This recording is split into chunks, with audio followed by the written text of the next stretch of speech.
Ассаламу алейкум туғандар, қандайсыздар? Назарыңыздарда қайрадан эле базары жоқ каналы. Бүгін сіздерге жаңы эле салынған бир үй көргөзмөкчүмүн. Дареге туғандар Бишкек шаарынын чыгыш түштүгү Рухий Мирас конушу болуп калат.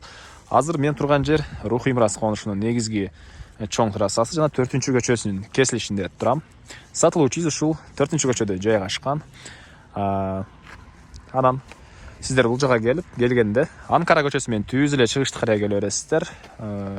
Аю Грант Туңгучту көрө аласыздар. Туңгучтан дагы чыгыштык карай келсеңиздер, тугандар Рухий Мираска кирген жер бар. Ошондо түз келе берсеңиздер, оң тарапта бул жакта тугандар мектеп жана садикти көрө аласыздар. Ошого жетпей эле биринчи могул көчө, ушул көчө 4-көчө болуп калат. Ушул көчө менен сиздер эгер шаардан келип атсаңыздар, сол тарапка карай бурулсаңыздар, сатылуучу 450-500 метр аралыкта жайгашкан. Бул мектеп менен садикке ориентир алсаңыздар болот тугандар. Анан бул жерден маршруткалар жүрөт шаарды карай. Район деле өзү негизи шаарга караштуу. Мына ушундай.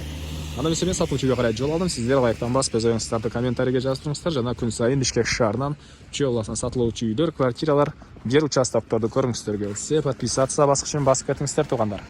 Мынакей тугандар, келүү жолун түшүндүргөнчө бүгүнкү чыгарышта сатылуучу үйгө да жетип келип калдым. Бул үйүздүн көчө тарабы пескоблок менен бийик забор кылынган жана көчө тараптан темирден болгон ворот орнотулуптур. Түндүк чек арасы мынакей бул кошунанын могу жерине чейин, түштүк чек арасы бул кошунанын бул воротасына чейин болуп калат экен. Жалпысынан жердин аянты 4 соток. Документтер боюнча кызыл китеп, чек паспорт, бардык документтер бар тугандар. Анан мына районду көрүп турасыздар. Район деле Бишкектин жакшы райондорунун бири. Бишкек шаарынын чыгыш түштүгүрөгүндө жайгашкан. Туңгуч, Алтын Орда тарап болуп калат. Жакын жерде Аю Грант, Туңгучтагы Международный университет, бул жакта Чынар базары деле жакын болуп калат экен тугандар. Мына ушундай. Мектептер боюнча айтсак, гос садик жана мектеп бул жерде бар. Жөө барып келсе болот экен балдар. Мына ушундай. Эми андан ары үйүбүз Рухий Мирас 4-көчөдө жайгашкан. Так. Эми коросуна кирип калган маалыматтарды берейин тугандар. Мынакей бул коросунун көрүнүшү. Природный газ бар жана киргизилген, центральный канализация бар жана киргизилген, суу, свет бары киргизилген тугандар. Мынакей бул үйүбүздүн алды тарабы. Үй 150 квадрат метр, толук түрдө кирпич менен бүтүрүлгөн жана сапаттуу кылып өзүбүз үчүн салган үйдү кээ бир себептерден улам сатып аткан учуру үй ээлеринин тугандар. Фундаменттери бийик жана проекттери бар экен тугандар. Аларды да экранга да калтырам жана үй ээсине да келсеңиздер, проекттерине сурап билсеңиздер болот. Мына бул алды тарабы, бул жакта терраса, бул жагында кире бериш. Толук түрдө кирпич жана сейсма пояс колонналары куюлган. Ошол колонналардын ичине, фундаменттин ичине баарына сапаттуу жоон 22-лик арматуралардан таштаган дейт үй ээси.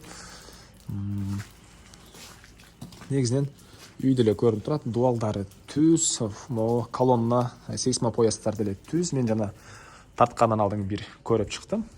Сапаттуу да эле көрүнөт. Келсеңиздер да өзүңүздөр байкап көрсөңүздөр болот. Мынакей бул алды тарабы. Акыркы учурда ушул суу, канализациялар киргизгенде бир аз мондай топурактар пайда болгон, ошол бир жактарын чукулап. Негизинен бат эле тегиздесеңиздер деле болот тугандар. Жалпысынан үйүбүз 150 квадрат метр. Эми алды тарабынан көргөзүп баштайын. Бул жактан мынакей терраса. Жана бул жактан үйдүн негизи кирүүчү эшиги орнотулган жер. Бул жерден бери жагы прихожка болот экен тугандар план боюнча. Анан бул жакта терраса жана панорамный чоң терезе койсоңуздар болот бул жака мынакей. Эми андан ары кирип бир чекеден калган маалыматын берейин. Киргенде эле коридор, мынакей үйүбүз ушул даражага чейин бүтүрүлгөн. Тамы деле сапаттуу металлочерапица, российский сапаттуу металлочерапица койгонбуз дейт үй ээси. Бул жер коридор, стяжка болгон. Сейсма поястар деле түз куюлуп тур тугандар. Келсеңиздер деле көрүп байкасаңыздар болот.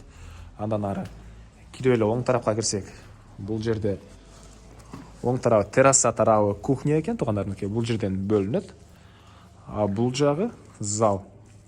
Негизи боюнча үй ээлери ошол экөөсүн бир эле студия кылайын деген ою болгон экен. Кааласаңыздар бөлүп алсаңыздар болот, кааласаңыздар кухня менен залды бир бөлмө кылсаңыздар деле болот туугандар. Мынакей раковина үчүн турбалар чыгарылып орнотулган. Жанакы панорама үчүн, панорамный терезе үчүн жай калтырылган. Бул жакта деле мынакей түндүк тарабынан терезелерге жай калтырылган. Чоң терезелер үчүн экен мынакей туугандар. Үйдүн ичи жарык болушу үчүн ушундай чоң терезелерге жай калтырган дейт туугандар. Эми андан ары бул жер ошондо кухня жана зал болуп калат.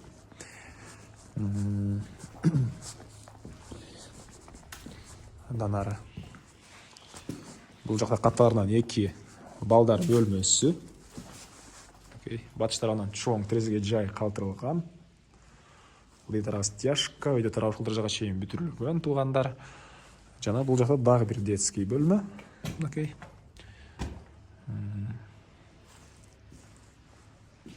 Батыш тараптан чоң терезе орнотулган.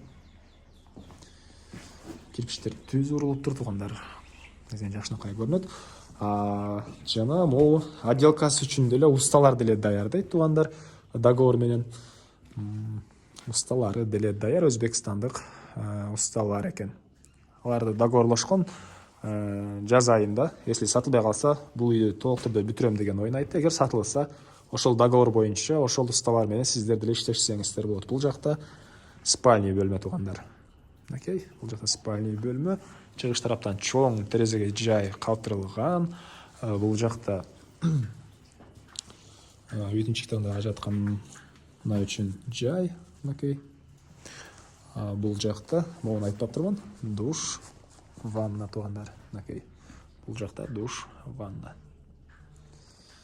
Эми андан ары эмне маалыматын беребиз дагы.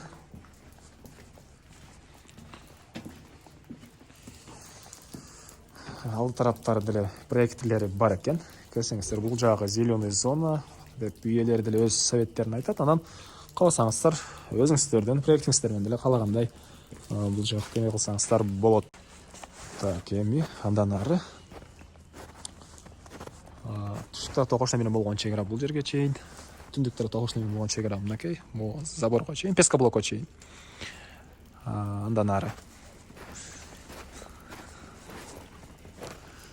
жакта мына кошна менен болгон чек аранын ортосунда 1,5-2 метрдей жер бар. Жана арт тарабында деле жер бар туугандар ушундай. Эмне маалымат калды айтылбаган. Бардык эле маалыматты айттык окшойт туугандар. Билесиздер көп жаткан. Бул баасы калды окшойт. Баасы $68,000 сүйлөшүү болот. Эсин номерин мен экранга калтырам. Звонок кылып сүйлөшүп көрүңүздөр туугандар. Сүйлөшүү болот. Анан достор менен, группалар менен бул видеону бөлүшсөңүздөр, сиздер мага үй ээсине чоң жардам берген болосуздар. Анда эмесе мен сиздер менен коштошом туугандар. Кийинки чыгарышка чейин саламатта калыңыздар.